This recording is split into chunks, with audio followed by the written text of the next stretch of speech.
In less than a year, the U.S. erased more than 30 years of women's employment gains due to COVID. Speak to us about that and more broadly explain the business case and the economic reasoning of promoting equality in the U.S. economy. What are you seeing and why is this important? Yeah, good morning. Thank you for having me. It's vitally important. You know, America's strength and competitive advantage in the world is our diversity.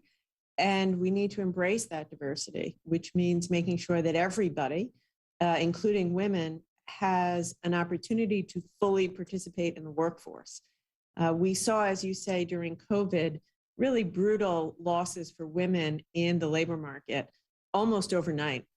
As childcare centers closed, schools closed, women struggled to participate fully in the workforce.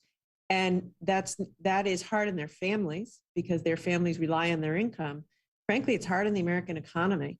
I mean, every CEO that I speak with, everyone is struggling to hire and says there's a labor shortage. Well, if half of your workforce, which is women, are not, fully able to participate, you will continue to have a labor shortage. So I think if we're serious about this, we need to catch up to where other developed economies in the world are and provide universal public pre-K for every 3 and 4-year-old, all-day kindergarten, affordable access to high-quality childcare, just basic provisions so that women can work in the workforce. You're the administration's point person when it comes to the business community, and you just mentioned that it is coming up in your conversations. How much of this is CEOs bringing it up to you? How much of this is you nudging them in a direction? Can you give us a little bit more insight there into your conversations with companies? Mainly from them to me, although if I feel that it is necessary to give a nudge, I will do that. But CEOs they recognize, the best CEOs recognize that they will not be successful if they don't have a diverse workforce. That is essentially a fact, because if you're excluding entire categories of potential workers because of the color of their skin or where they're from or they're women, you will not be fully tapping the potential of the American workforce. And so CEOs that I have spoken with are very supportive of universal pre-K, childcare. In fact, they recognize that America is behind in this regard relative to other countries. I'll also say, there's a lot of talk now about China, how we compete about China. You and I often talk about that. Business people will frequently say, our strength is our diversity, our heterogeneity. So if we're going to unlock that, we have to enable women to fully participate in the workforce at all levels. That is critical. By the way, the thing I do nudge CEOs is if they want women at the highest levels of their companies, C-suite, they have to potentially change the way they do business. You can't simply say, well, our business requires a certain amount of working around the clock, or our business requires hopping on a plane at a moment's notice.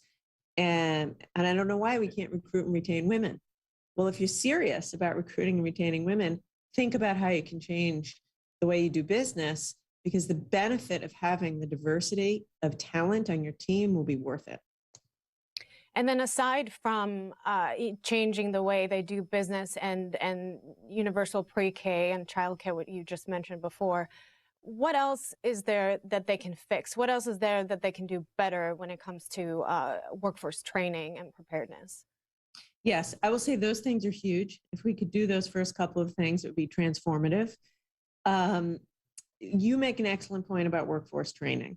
So a lot of the reason that women were disproportionately hurt during the pandemic is they were in lower wage, lower skill jobs.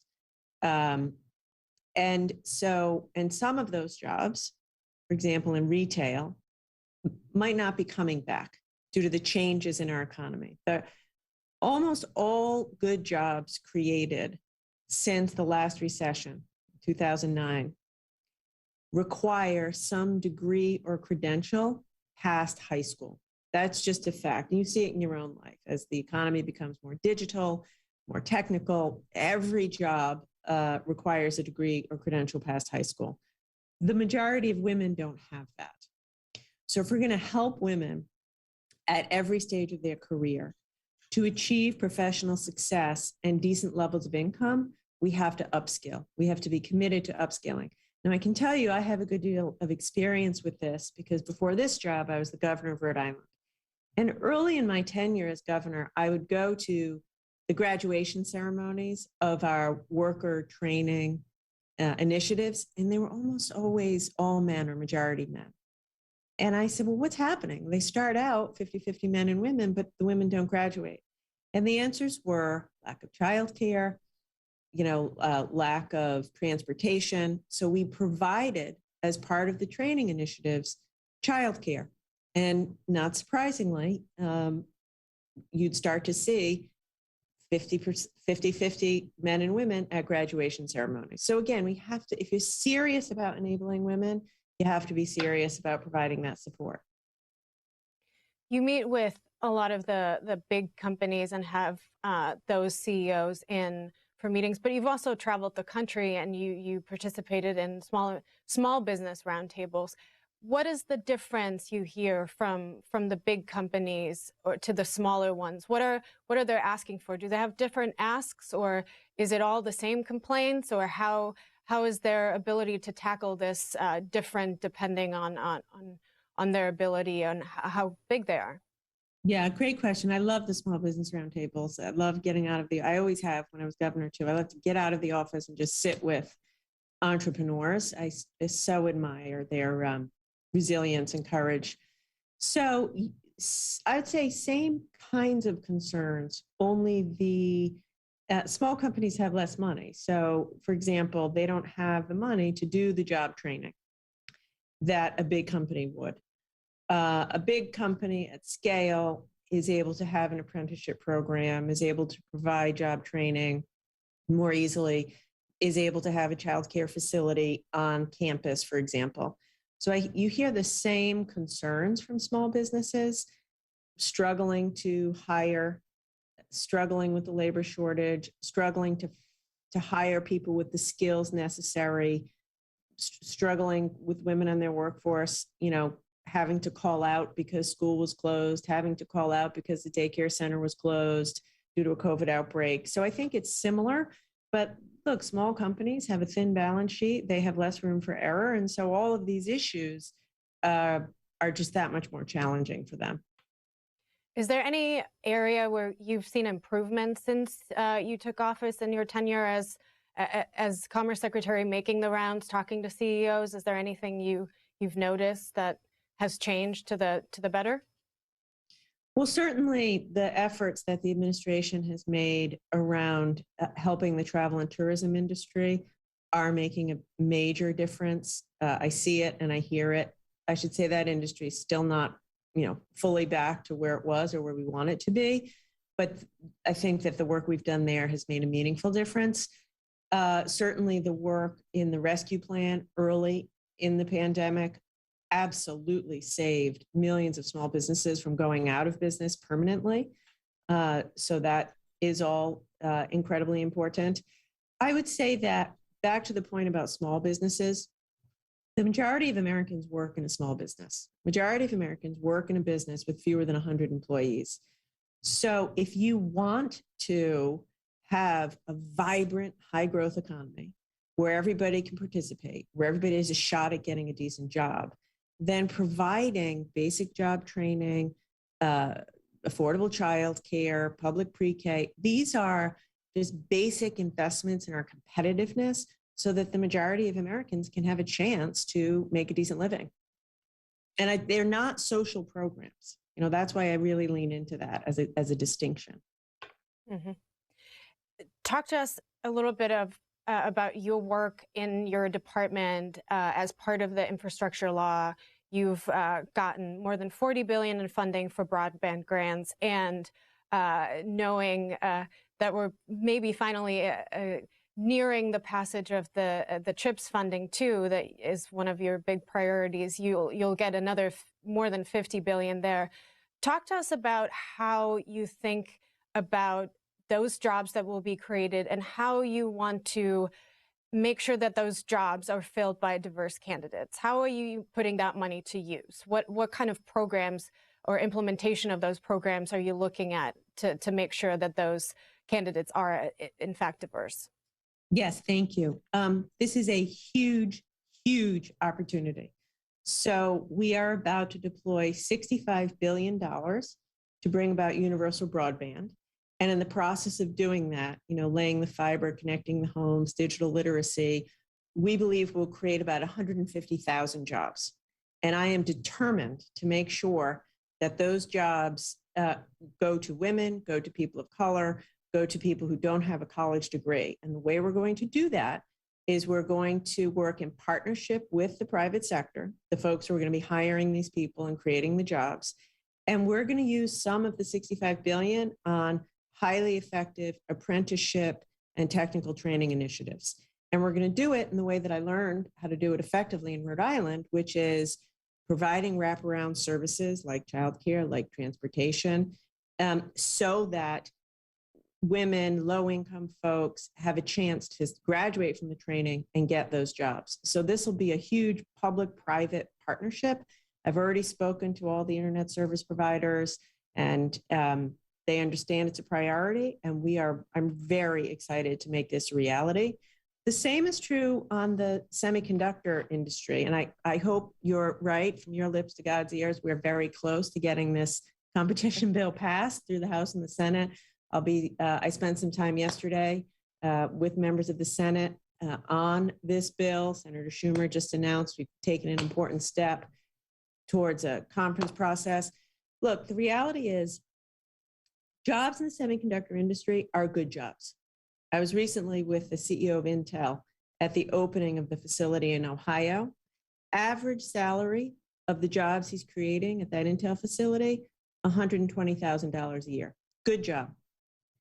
Only 10% of people in the semiconductor industry are women. 4% are Black. That's not right. Everyone deserves a shot at that $100,000 a year job. So in the same way, we're going to take some of the money from the $52 billion from CHIPS and put it towards highly effective apprenticeships and job training, in place-based job training in partnership with businesses. This is the same thing. We're going to create tens of thousands of jobs, and it's a massive opportunity to make sure that the folks who get those jobs look like America. So there is a role for government to play in that money, that taxpayer money that is going to go to these companies. You often talk about the care economy, as we just discussed, too, in detail. Given that there's not really any movement on the Build Back Better agenda that would put these programs into reality, what absent any movement on that big package can you do? I think we keep pushing for it. I really do. Hopefully it happens. If it can't happen in reconciliation, we keep pushing through regular order. This is necessary. We talked earlier about women in the workforce. You cannot be serious about equity and not fund these proposals. America lags the rest of the world. It's an embarrassment that we don't have better childcare, paid leave, universal pre-K. It is holding us back. It is making us less economically competitive. The same is true for home care. My mom, God bless her, is 90. She has full-time home care. That enables me to work and be productive and provide for my family.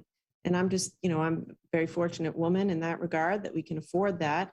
By the way, most of the people who are in the care economy are themselves women, most working full-time for poverty wages.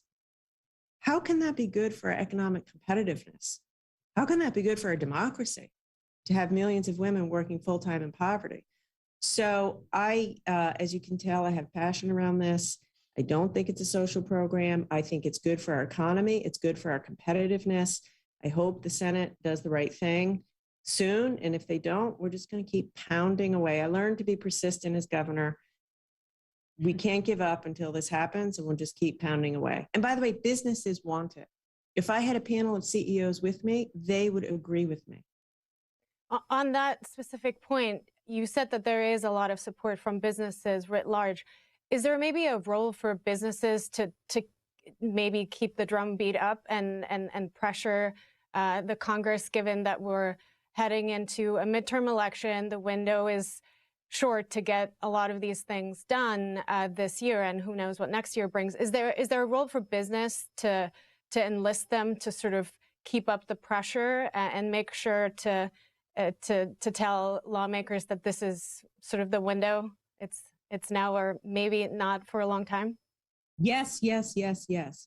Look, I've talked to many CEOs of big and small companies who tell me my best engineer is a woman, and I want her to take on more responsibility, or I want to promote her, but she says no because of, she's taking care of her elderly mom, or she can't get good, reliable childcare. So they understand that they're losing productivity in their companies because America lags our other developed countries in providing this. So I think that, yes, there's absolutely a role. There's a role for businesses to play in making the business case, making the case as to why investments in these areas are as important for their competitiveness and productivity as anything else. Today is a talent war. Like every business today is a talent organization. The businesses that will grow the fastest and the best and be the most innovative are the ones that can attract and retain the best talent. And those will be the ones that can tap into diversity. And so, as I've said, it's time for America to step up and make these investments, especially for small businesses who, like I said, on their own can't afford it. Give us a glimpse into how equality factors into your own hiring decisions, and how much of your team, how do you make those hiring decisions? Is your team diverse? And then when you sit down with foreign counterparts or with the businesses that you meet with, is it mainly still room full of white men, or have you seen a shift? Both. I am still often in rooms with all white men or vast majority white men. And that does get frustrating, but absolutely you've seen a shift. I say President Biden's leadership in this regard is truly extraordinary. Every meeting that I am in, whether it's in my own department, at the White House, interagency, it's awesome. You look around every table and it's filled with a diverse array of talent. And that's due to the president's leadership. He set the tone at the top from day one that he wanted to have the most diverse cabinet, the most diverse team in United States history. He has done that, and I think it makes us better. I will also say, I've been an executive for 12 years now. I've been a CEO of one form or another for a dozen years. Every major mistake I have made has been because I didn't have enough diverse views around me. And therefore, I had a blind spot. And so we would move out on something and it wouldn't go well, or there'd be a backlash. We didn't consider something. And I would say to myself, God, I didn't think of that. I didn't think of that because I didn't have a diverse enough range of views and experiences around me as a leader. I can't let you go without talking a little bit about the news of the day as we continue to see President Putin continue his assault on Ukraine. There's been, as you've noted many times publicly, unprecedented coordination with allies on those sanctions packages. Yet it doesn't really seem to make Putin change his mind yet. Is there more that we should expect, more you can do on sanctions or export controls? Any sectors that have not yet been hit that should be considered in the potential next tranche? Yeah. So I'd say a couple things. Yes, we are preparing what might come next, both from Treasury and Commerce in terms of escalation. However, we always knew from the beginning that the power of sanctions and export controls takes time. And you're starting to see that, right, in only a few weeks. So, for example, you're seeing um, uh, airplanes not being able to fly, Aeroflot planes not being able to fly in Russia because they can't get the parts to fix and service the planes.